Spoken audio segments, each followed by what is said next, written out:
ជំរាបសួរបងប្អូនទាំងអស់គ្នាមកញ៉ាំបកាស្រស់មួយញោមបងប្អូនបកាថ្ងៃនេះខ្ញុំបានបកាធម្មជាតិបងប្អូននេះពួកអាបកាទូចៗហ្នឹងតែសាច់វាឆ្ងាញ់ណាបងប្អូនហើយ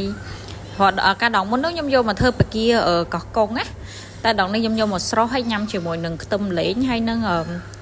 ស្ពៃបូកូហើយទឹកត្រីបុកបងប្អូនអើយជាតិឆ្ងាញ់មែនតើនិយាយទៅបកាមួយមុខនេះទាំងមិនថាធ្វើបកាកោះកុងឬក៏បកាស្រស់ឯងបងប្អូនអូនិយាយទៅវាមានជាតិផ្អែមចេញមកពីសាច់បកាហ្មងណា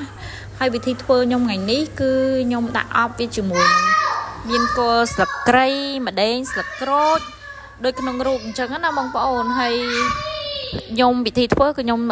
ទុកឲ្យវាស្ងួតទឹកបន្តិចបាទខ្ញុំ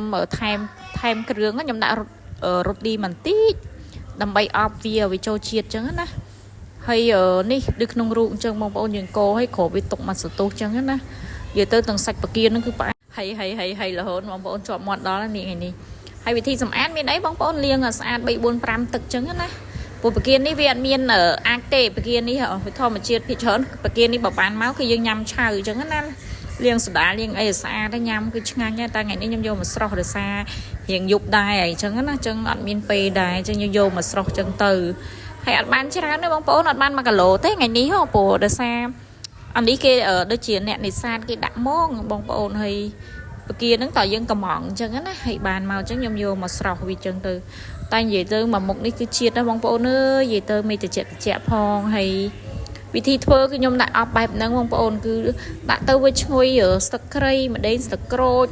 ហើយយើងលួចរ៉ូឌីបន្តិចទៀតទៅបងប្អូននេះកាន់តែជាតិហ្មងណានិយាយទៅខ្ញុំចង់អញនិយាយបានថាចង់ឆ្ងាញ់ជាងបកាកោះកុងទៀតបងប្អូនតែអានឹងសម្រាប់អ្នកចូលចិត្តនៅឆៅអីចឹងណាបងប្អូនហើយនេះខ្ញុំចាប់ផ្ដើមអប់វាទុកអញ្ចឹងណាអប់វាទុកលាយវាទុកទៅរហូតដល់វារៀងអស់ទឹកប្រៃពេលហ្នឹងខ្ញុំដាក់លួចដាក់រ៉ូឌីបន្តិចនេះដូចរូបអញ្ចឹងណាដាក់រ៉ូឌីអញ្ចឹងទៅហើយយើងគ្របវាចោលអញ្ចឹងណាងំវាទុកមកសន្ទុះទៅកូវិតមើលសាច់បកាយើងឲ្យវាច្បល់ចូលគ្នាបន្ទាប់ពីហ្នឹងហើយបកាយើងមានតែប៉ុណ្្នឹងបងប្អូនយើងក៏ឆ្លៀតលាងបន្លែប្លុកអីផុសយើងអញ្ចឹងណាបងប្អូនអើយបន្លែប្លុកហ្នឹងខ្ញុំមានតែស្ពៃបូកូនឹងទេហើយដូចក្នុងរូបនេះរួចរាល់ណាបងប្អូនហើយនឹងឆ្លៀតបុកទឹកត្រីកោះកុងបងប្អូនអើយដងនេះទឹកត្រីកោះកុងក៏បុករៀងត្រូវជាតិដែរហេតុអីមកខ្ញុំនិយាយអញ្ចឹងដោយសារតែទឹកត្រីកោះកុងបុកហ្នឹងរៀងហឹរផ្អែមជូរប្រៃហើយដាក់ជាមួយនឹង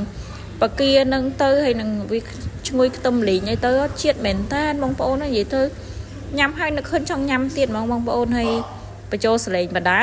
ចង់ញ៉ាំទៀតបដើនេះសាក់ធ្វើញ៉ាំមកបងប្អូនងាយទេគាត់ណាត់ថាបើយើងបានបកាធម្មជាតិចេះវាជាតិចឹងណាបកាអញ្ចឹងក៏តបានណាបងប្អូនគាត់ថាបើវាបានធម្មជាតិគឺយើងដាក់ទៅវាជាតិឆ្ងាញ់ចឹងណាហើយនេះខ្ញុំចាប់ផ្ដើមបុកទឹកត្រីកោះកុងហើយបុកទឹកត្រីកោះកុងដោយតែរាល់ដងហ្នឹងគ្រឿងក្រៅវាមានខ្ទឹមម្ទេសស្ករប៊ីចេងក្រូចឆ្មាហើយយើងគៀបទឹកវាដាក់រៀង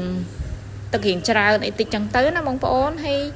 មានអីទេបងប្អូនមានតែប៉ុណ្្នឹងហើយក៏សូមអរគុណសម្រាប់ការតាមដានវីដេអូរបស់ខ្ញុំពីដើមដល់ចប់ហើយសូមជូនពរបងប្អូនឲ្យទទួលទានមានបានហើយជួយ Subscribe Channel របស់ខ្ញុំផងដើម្បីឲ្យខ្ញុំមានកម្លាំងចិត្តក្នុងការធ្វើវីដេអូថ្មីបន្តទៀតចឹងណាបងប្អូនហើយម្ហូបយើងថ្ងៃហ្នឹងក៏មានតែប៉ុណ្្នឹងដែរអរគុណច្រើនសម្រាប់ការទស្សនាអរគុណជម្រាបលា